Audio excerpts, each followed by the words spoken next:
posible ser libre antes de los 30? ¿O estamos atrapados en un sistema quebrado? Hoy, en Tengo un Plan Dinero, 5 expertos rompen el silencio sobre el camino real hacia la abundancia. Yo alcancé la libertad financiera antes de cumplir los 30 años. Vive como nadie más ahora, esté dispuesto a hacerlo para que el día de mañana puedas vivir como nadie más. El sistema de pensiones público español es el mayor esquema Ponzi de la historia. ¿Es sostenible una empresa quebrada ir financiándola con deuda? Ser libre. Eso es a lo que deberíamos aspirar todos, ser libres financieramente. El mayor error que yo veo siempre es que cada vez que aumentamos ingresos, aumentamos gastos. Para mí la tranquilidad financiera es la clave de la libertad, porque hay mucha gente que se enfoca solo en quiero dejar de trabajar y que cubran mis ingresos. ¿Y luego qué? Cuando encuentras algo así, tienes que ir con todo, cuando estás empezando.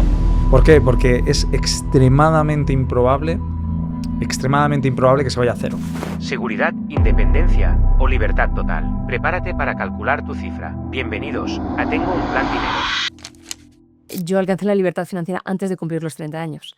Que eso es algo que pude hacer por lo que os he contado antes, ¿no? ¿Y qué marcaste como objetivo? O sea, ¿cómo defines la libertad financiera, ¿no? Porque cada persona tendrá una palabra de libertad financiera, pero yo creo que está guay definirlo para que podamos ver que no estamos tan lejos, probablemente muchos de nosotros, de alcanzar la libertad financiera. La libertad financiera se puede medir de dos maneras diferentes. Justo en relación con la pregunta que hacías antes, Juan, de eso, de revalorizaciones o ingresos pasivos. A mí personalmente me gusta medir la libertad financiera en base a ingresos pasivos. Es decir, si yo necesito 2.000 euros al mes, por ejemplo, y tengo un alquiler que me deja, después de haber pagado la hipoteca y todos los gastos, 200 euros, eso quiere decir que yo tengo un 10% de libertad financiera, porque estoy moviendo ya. ¿Vale?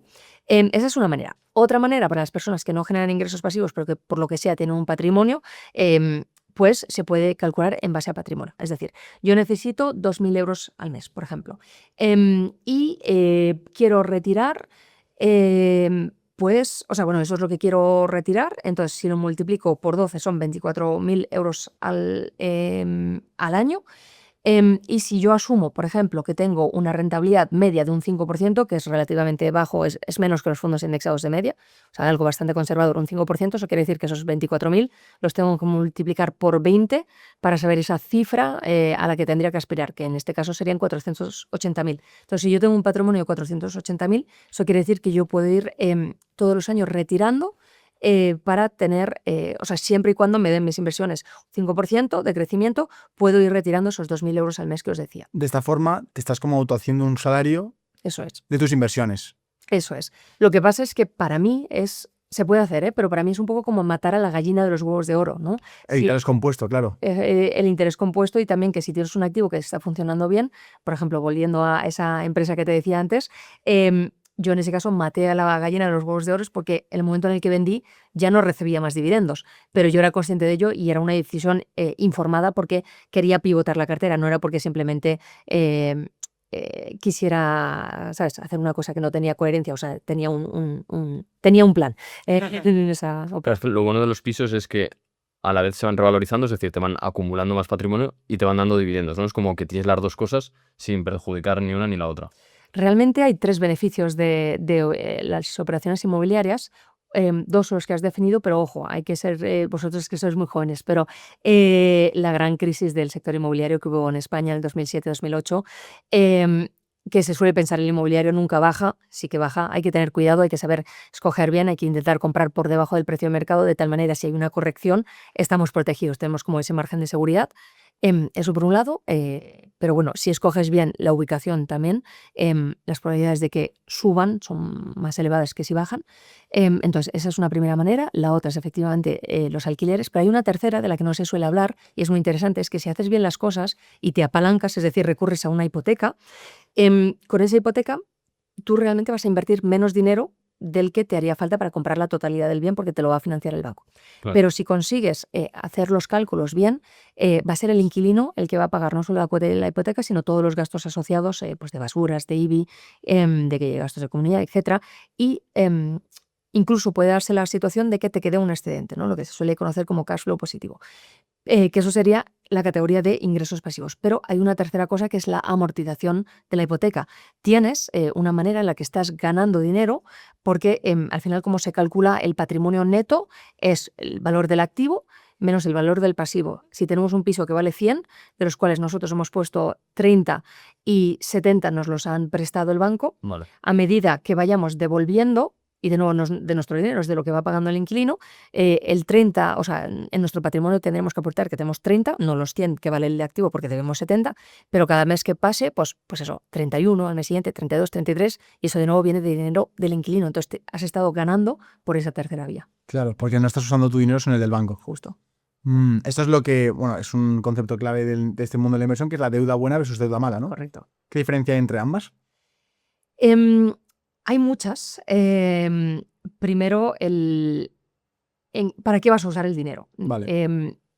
La deuda mala es para comprar lo que se suele llamar como pasivos, es decir, objetos que no te van a aportar. Vale. Deuda buena, Robert Kiyosaki lo define como deuda mala, es la que te saca dinero del bolsillo, y deuda buena es la que te añade dinero al bolsillo. ¿Qué opinas de cuando la gente te comenta en tu contenido, Andrea, esto ahora en España es imposible porque los salarios no dan, los gastos que tenemos de alquiler, es imposible llegar a la libertad financiera? ¿Qué opinas de ese comentario? Yo creo que esto es algo que se ha dicho a lo largo de toda la historia. Obviamente sí que se dice que proporcionalmente estamos peor que nuestros abuelos, nuestros bisabuelos, pero tenemos también muchas otras cosas como ventajas que ellos no tenían. Y yo soy una persona optimista por naturaleza, me gusta ver siempre lo bueno. Sí, es cierto que hay condiciones más difíciles, pero también siento que pues muchas veces los jóvenes, y no tan jóvenes, no quiero meter a todo el mundo en el mismo saco, no tienen esas ganas de luchar, no tienen ese hambre, ese brillo en los ojos que tenéis vosotros, ¿no? Esas de que da igual de dónde vengas, lo importante es hacia dónde quieres ir y esas ganas de llegar hasta ahí. Entonces muchas veces es eso, es el Estado proveerá, ¿no? Da igual lo que haga, que bueno, pues ya está. No, o sea, tienes que esforzarte por llegar a lo que quieres. A mí hay una frase que me gusta mucho, no es mía, es de Dave Ramsey, que es otro divulgador muy conocido en Estados Unidos, que dice, vive como nadie más ahora, esté dispuesto a hacerlo para que el día de mañana puedas vivir como nadie más. Yo os contaba, ¿no? En mi caso, estaba estudiando, trabajando, o sea, es que era una vida de monje tibetano, era un rollo de vida, o sea, mis amigos me decían, pero ¿qué gracia tiene esto? Pues fueron años muy intensos, de esfuerzo, para ahora poder vivir como nadie más de mi entorno de aquella época pueden hacer. Entonces ese es un mal menor para luego una vida extraordinaria muchos años. Sí. Hemos dejado ir la historia a medias, ¿no? Con 30 años consigues la libertad financiera. Un poquito antes, sí. Es que la libertad financiera no es un todo un nada. No es que un día me levantara y digo, uy, qué bonito. No. Estaba todo ese trabajo durante muchos años, pero que la gente no veía de fuera, pero que yo lo estaba haciendo.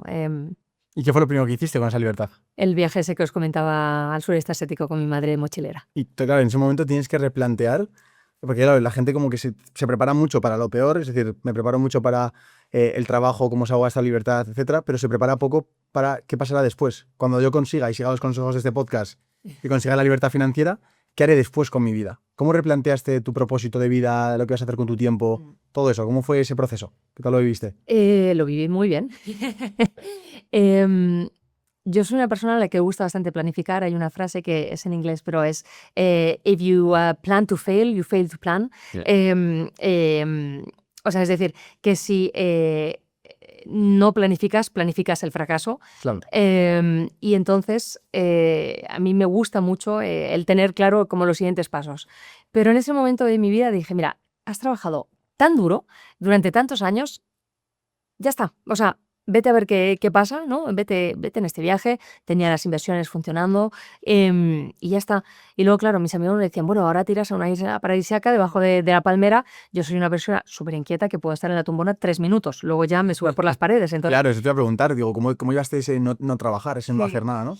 Te acabas ocupando, haciendo cosas y por eso nació mi proyecto de divulgación, porque me encantan tanto las inversiones, yo creo que se aprecia desde fuera, que es una pasión y pues por eso me dedico a ello y mucha gente me dice, pero yo no me fío de ti, porque si dices que has alcanzado la libertad financiera, ¿por qué haces esto? Yo no tengo ninguna necesidad de hacerlo y precisamente por eso, porque es como un desapego completo al resultado, puedo decir lo que quiera sin filtro, sin necesidad de decir, mira esta empresa qué bonita, no, si no me gusta lo voy a decir, si me gusta lo voy a decir, porque puedo hacerlo, ¿no? Si el día de mañana me canso de hacer esto, puedo dejarlo, porque yo no vivo de mi negocio formativo, vivo realmente de mis inversiones. Entonces esto es algo que hay una línea importante entre ambos. También con este tema de libertad financiera, nosotros hemos aprendido que no es solo saber invertir, sino también saber qué quieres en la vida. Si no hacemos nada, si no pensamos en, oye, tengo que invertir, tengo que buscar una alternativa adicional a lo que es mi trabajo, vamos a vivir en la carrera de la rata hasta el último de nuestros días. Porque, ¿qué va a hacer que puedas dejar de trabajar? Una pensión. Vosotros os habéis marchado. Bien hecho.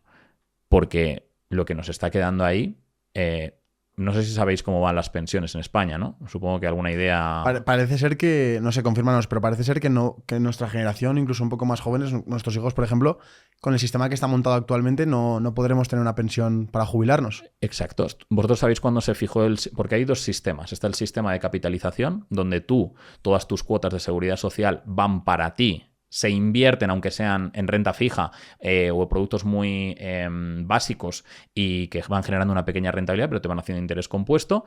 Y luego está el sistema de reparto, que para mí es el mayor error de la historia. ¿Sabéis cuándo se fijó el sistema de reparto en España? No. 1939. Francisco Franco. Ya. Donde nuestra pirámide poblacional era así. Claro, había mucha gente joven, alta natalidad y la esperanza de vida pues era menor, había menos gente mayor y por tanto el sistema de reparto puede llegar a tener sentido. El sistema de reparto simplemente quiere decir que los actuales contribuyentes estamos financiando las pensiones de los pensionistas actuales. Hoy se están financiando un pensionista con 2,1 trabajadores. Y Madre eso mía. cada vez va a ir peor. Tenemos menos natalidad y cada vez las personas viven más. Entonces, el sistema de pensiones público español es el mayor esquema Ponzi de la historia. Para poder decir esquema Ponzi y hacer el check, alguien tiene que no cobrar, porque ahí es donde está la gracia. La cuestión es que de momento todo el mundo va cobrando, pero ¿sabéis cómo van cobrando? Van cobrando con deuda. O sea, el gobierno, que da igual el color, o sea, si es que nadie ha hecho nada y nadie ha revertido desde 1939 un sistema de reparto de pensiones. Pero ahora se dice que, bueno, récord en la hucha de las pensiones, las vamos recuperando.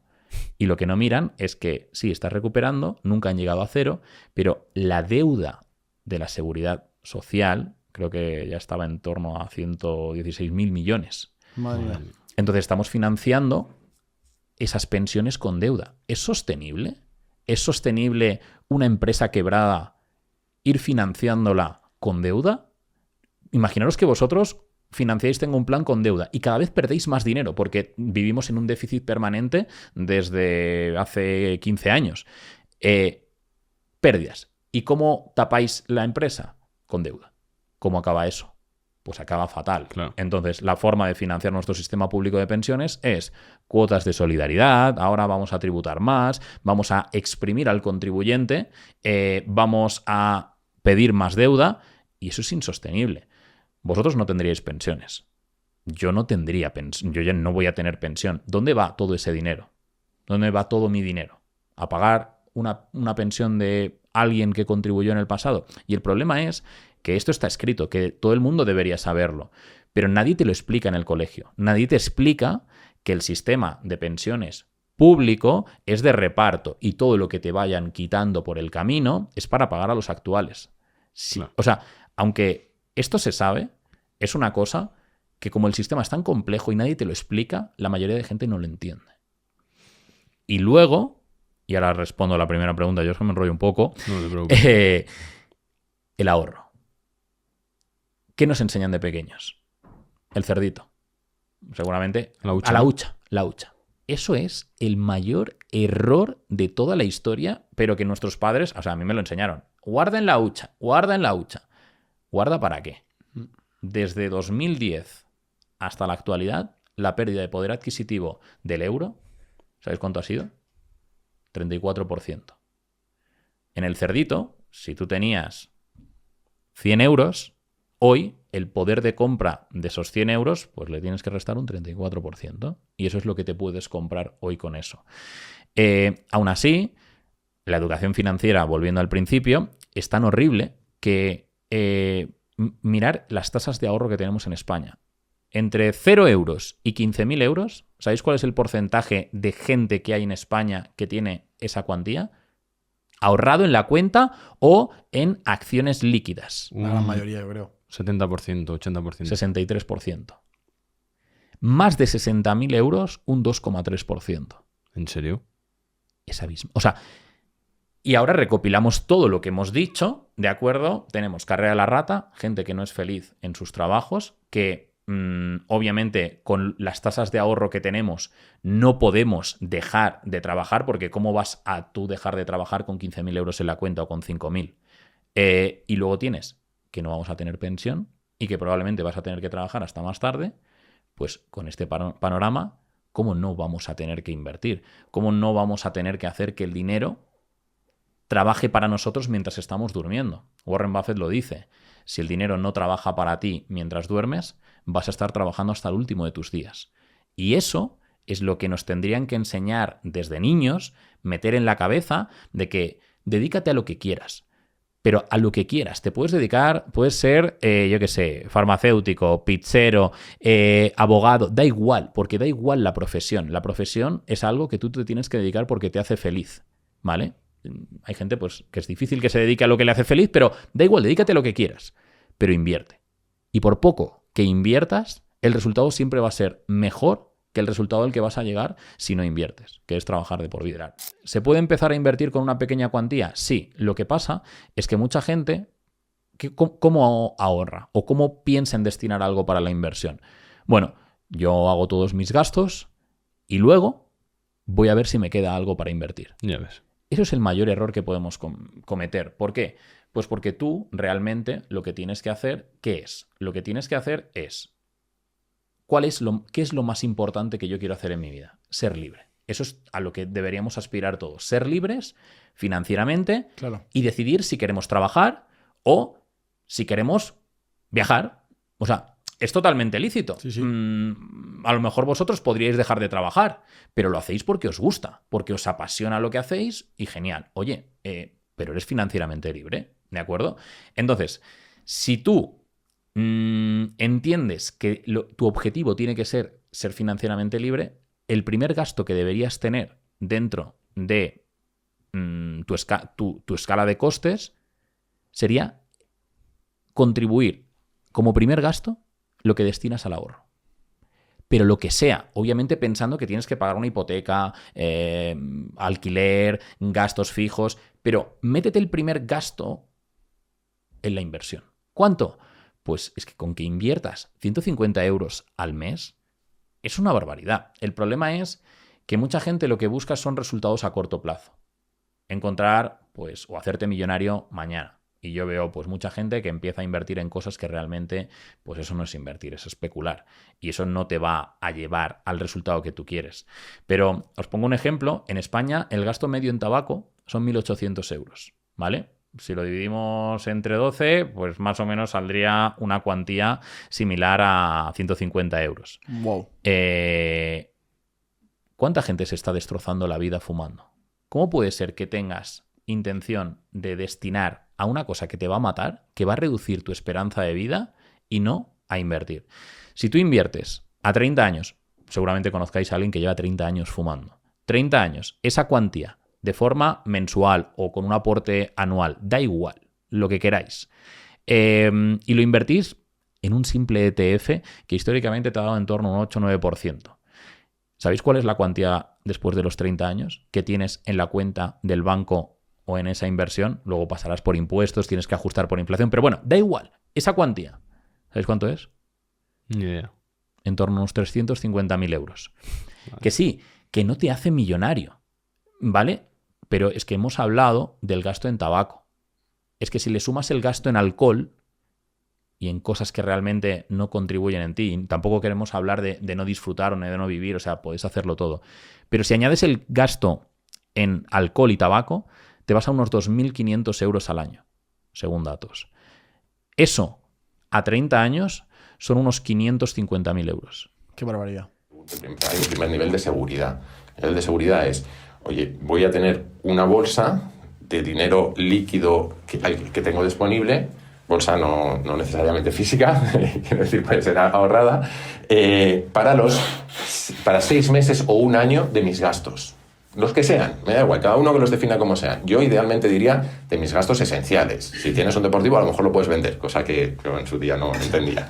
Entonces, una vez que cumples esa bolsa de seguridad, ya puedes ir a pensar en una mayor bolsa que sea la de alcanzar la independencia financiera, que es puedo dejar mi trabajo y seguir cubriendo estos gastos en algún momento, ¿no? Con los ingresos que esto genera. Y luego ya tendrías, creo que la última era la de la libertad financiera, que es que puedo hacer lo que me dé la gana porque tengo dinero para cualquier sueño que se me ocurra, ¿no?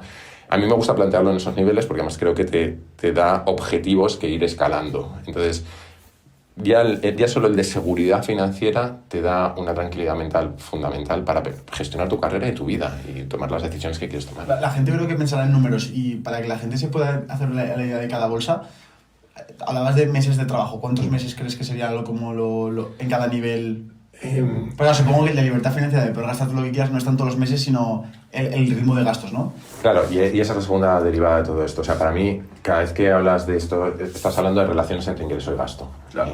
Y conviene tratar las dos partes de la ecuación.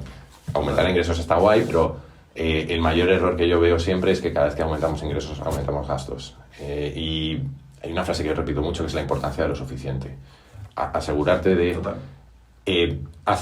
identificar cuál es el nivel suficiente de lo que sea, de ingresos, de una casa buena, etcétera, para ti. Ahora ya no tengo un deportivo, no necesito un deportivo porque he entendido que para mí es suficiente con un coche distinto. Y eso es un poco todo, ¿no? A partir de ahí, ¿qué se suele recomendar? Un mínimo de 6 meses de gastos.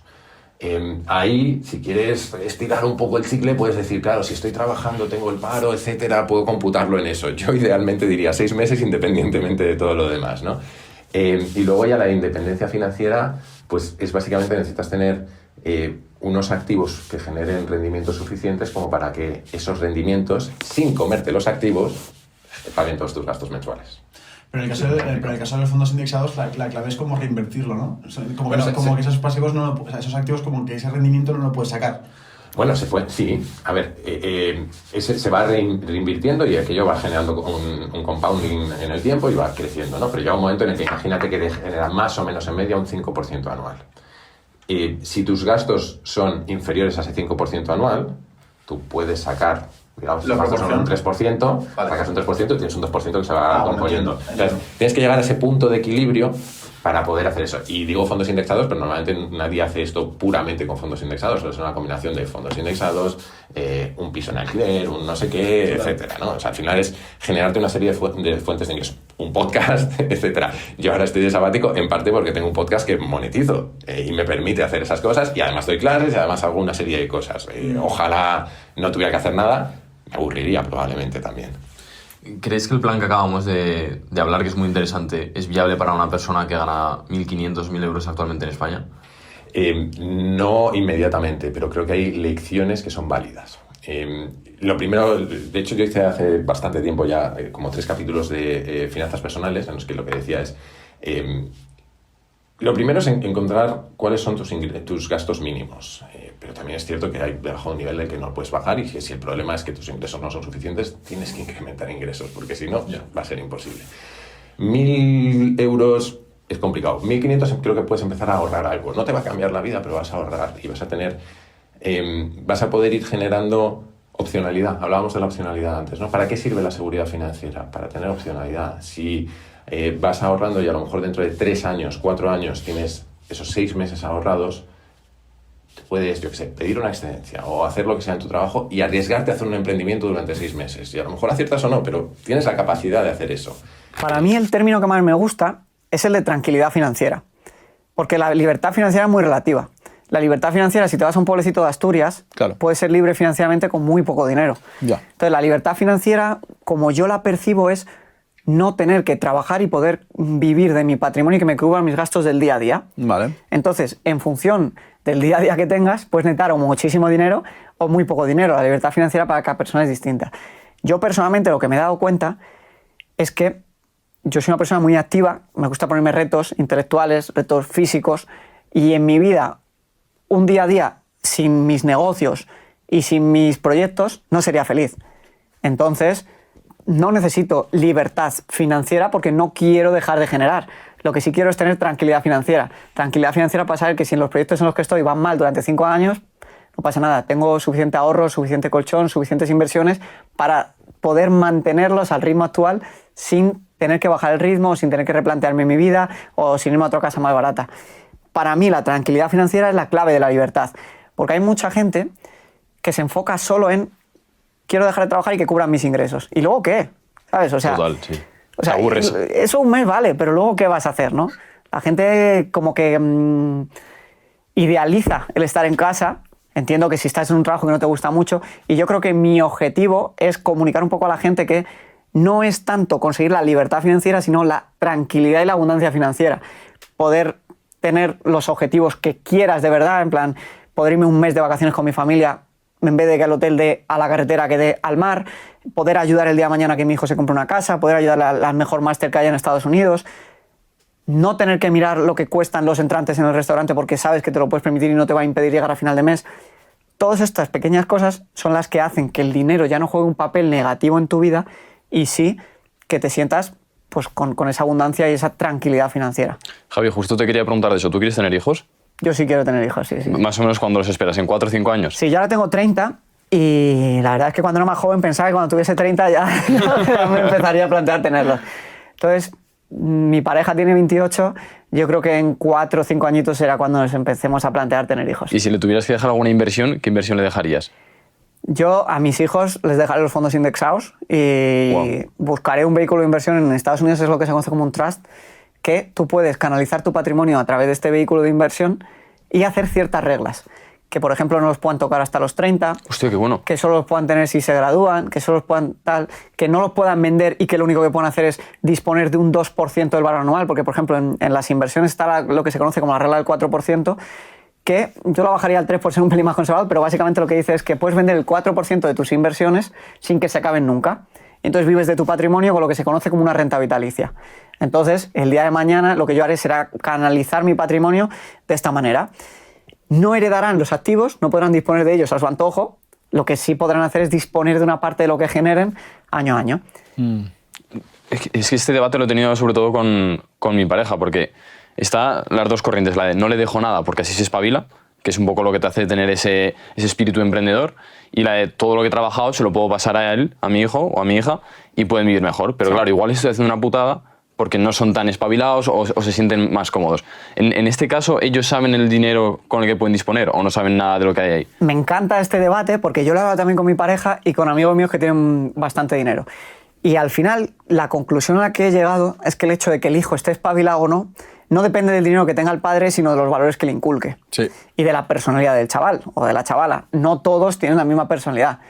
Si yo tengo una hija que me dice que quiere ser artista, pues, o que quiere ser médica, a lo mejor la carrera de los médicos pues, no es la más brillante en términos económicos. Sí. Pero eso no va a hacer que le impida... O sea, yo no voy a valorar el éxito de mi hijo en función de los ingresos que consiga, sino de su implicación, su esfuerzo, su sacrificio. Y el dinero, es verdad que valida tu éxito profesional, pero no en todas las carreras lo valida de la misma manera. Hay carreras que están peor pagadas que otras.